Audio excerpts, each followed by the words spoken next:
The Louisiana swamp breathed like a living creature as dawn struggled to break through layers of fog. Cypress trees stood half drowned in dark water, their roots twisted like claws gripping the earth. Somewhere beneath that still surface, something enormous moved. The locals had felt it for years, not by sight, but by absence. Fish traps came up empty. Smaller gators vanished. Boats rocked without warning. They called it the shadow, a presence so large it changed the behavior of the entire swamp. Veteran hunters pushed their airboats slowly through the narrow channel, the engine kept low out of respect more than caution. These men had hunted gators their whole lives, but even they spoke quietly here. Every splash echoed too loud, every ripple felt watched. Spanish moss swayed gently above them, brushing shoulders like cold fingers. The water was thick, almost black, hiding whatever moved beneath it. No one joked. No one smiled. The first sign came suddenly. A floating log near the bank shifted against the current, then disappeared without a splash. The boat rocked hard, knocking one hunter off balance. Eyes locked on the water as a wide, unseen mass passed beneath them, slow and deliberate. This wasn't a young gator. This wasn't even an aggressive one.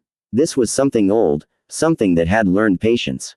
They dropped bait over the side, a heavy chunk of meat tied to industrial line. Minutes passed. Then the line tightened. Not with a jerk, but with steady pressure, like the swamp itself was pulling. The rod bent violently. The boat lurched forward. The engine roared to life as the hunters fought to keep control, mud and water spraying into the air.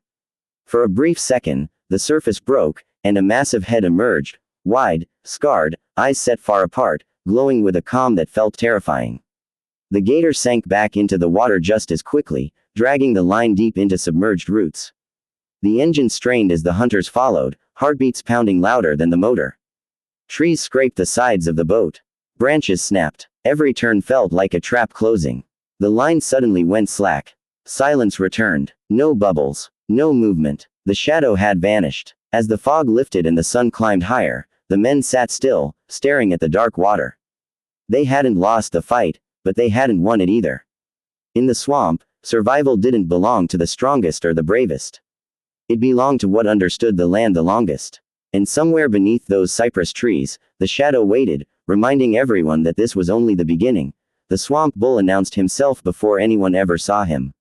The water ahead of the boat churned violently, sending ripples crashing into the banks as birds exploded from the trees.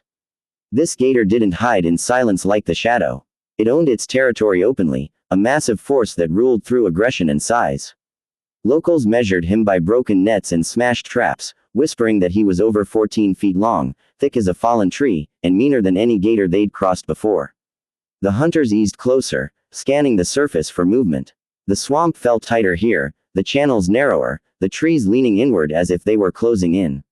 Suddenly, the water erupted. A huge tail slammed the surface, spraying mud and reeds into the air. The swamp bull surged forward, his armored back breaking through the water like a rolling hill. Scars crisscrossed his hide, pale lines from old battles, proof that this wasn't his first war with humans, or with other gators. The harpoon flew and struck true, burying deep behind the shoulder. Instantly, chaos exploded. The line screamed as the gator charged straight toward the boat instead of away from it. The hunters shouted, scrambling to keep their footing as the boat dipped dangerously close to the water. The engine roared as they tried to turn, but the swamp bull dragged them sideways into a wall of cypress knees. Wood cracked. Branches snapped. For a terrifying moment, it felt like the boat would flip.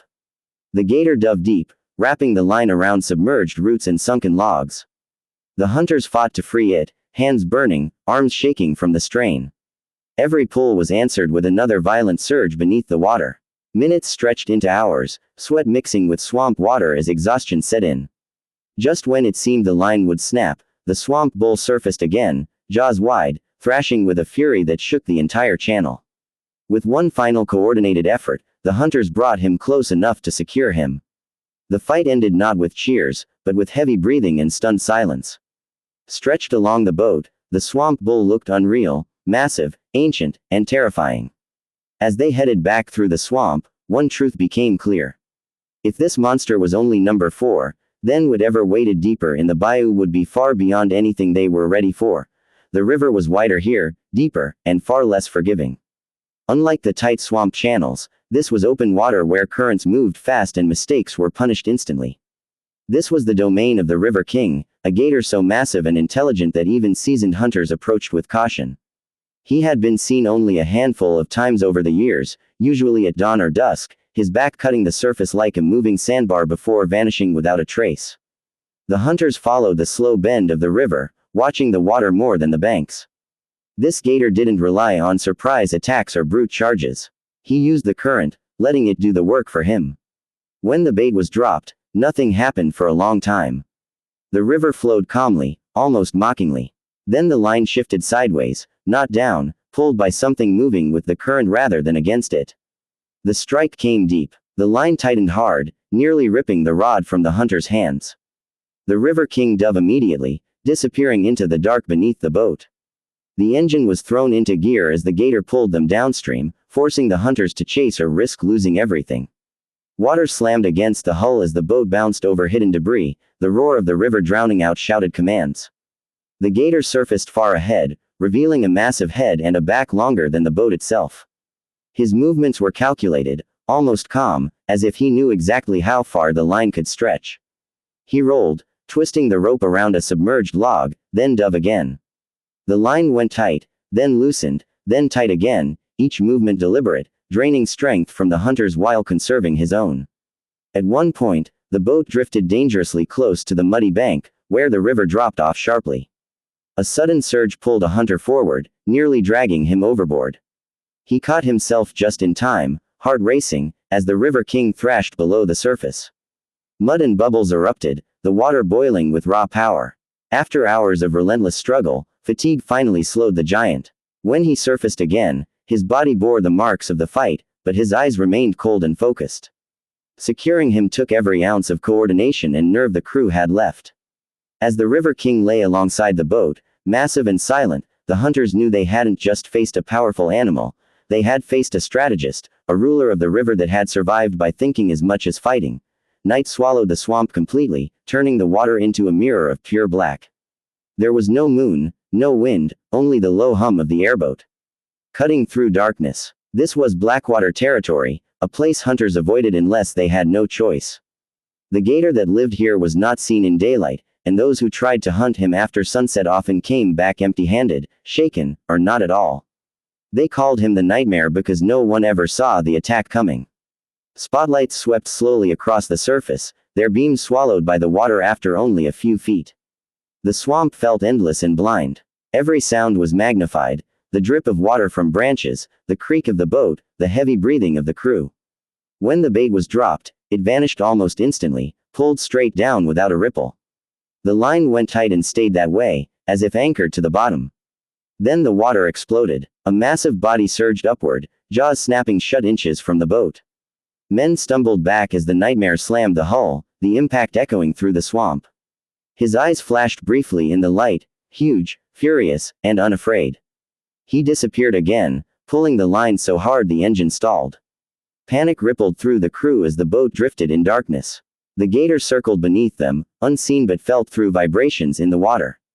Suddenly, he struck again, ramming the side of the boat and spinning it slightly off balance. Mud, water, and reeds sprayed into the air.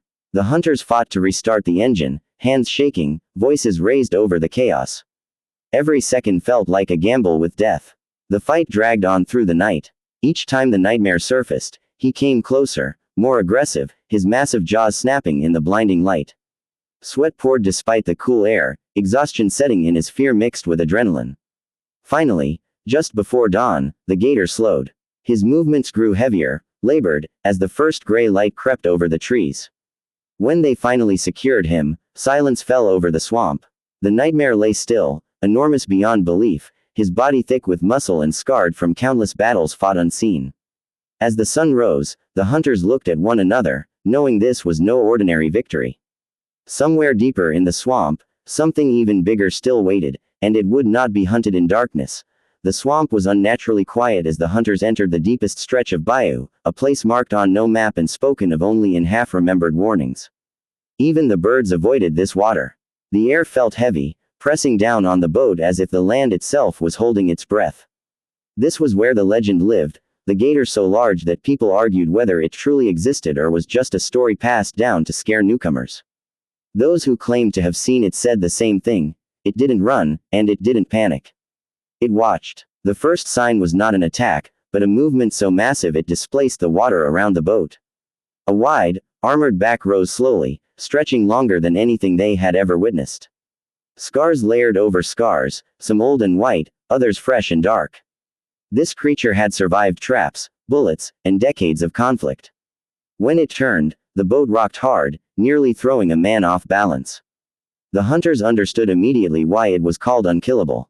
The harpoon struck, but the reaction was unlike any before. Instead of thrashing or diving, the gator surged forward and rammed the boat head-on. Wood cracked. Equipment flew. The line snapped tight, then went slack as the beast disappeared beneath them. The engine roared as they spun to keep control, but the gator was already gone, circling deep below like a submarine. Minutes passed in tense silence before the water erupted again behind them. The gator struck the stern, lifting it slightly out of the water. Panic flashed across faces hardened by years. In the swamp, this was no hunt. This was a confrontation. The hunters fought back with everything they had, adjusting lines, shouting warnings, reacting on instinct rather than plan. The battle stretched on endlessly, draining strength and resolve. Every time they thought the gator was slowing, it surged again, pulling them into deeper water, toward places no boat should go. Finally, as exhaustion weighed heavy on both sides, the massive body surfaced one last time. Up close, it looked ancient, eyes dull but unbroken, hide thick as armor, power still coiled beneath the scars. When it was over, there was no celebration. The hunters sat in silence, staring at the water where the legend had ruled for so long. They had faced something beyond size or strength, a survivor shaped by the swamp itself. As they turned back toward civilization, one truth settled over them like fog. The swamp will always create monsters, and sometimes, the greatest victory is simply living long enough to tell the story.